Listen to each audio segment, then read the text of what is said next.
سيدنا موسى عليه السلام لما كان واقف في حضرة ربنا سبحانه وتعالى سأله عن عصاه اللي هي العصاية بتاعته، وقال له: وما تلك بيمينك يا موسى؟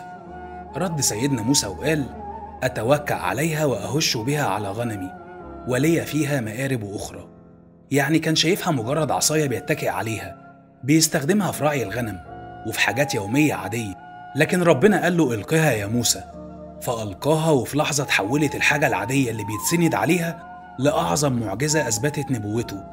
كل واحد فينا عنده عصاية في حياته، حاجة شايفها بسيطة، شايفها عادية، حاجة مش مقدر قيمتها الحقيقية، موهبة مش واخد بالك منها، فرصة مش مهتم بيها، تجربة فاكرها حمل تقيل عليك.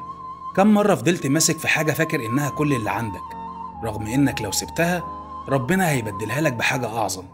كم مرة خفت تخاطر أو تاخد خطوة، رغم إن كل اللي في إيدك ممكن يكون بداية المعجزة في حياتك؟ كم مرة شفت نفسك مش كفاية، رغم إنك ممكن تكون سبب في تغيير كبير لنفسك وللي حواليك؟ القها، سيب الخوف، سيب التردد، سيب الشك، وهتشوف بنفسك إزاي اللي كنت فاكره عادي ممكن يكون أعظم حاجة في حياتك. ثق في ربنا واطمن، واعرف إن أمرك كله بإيده. سلام.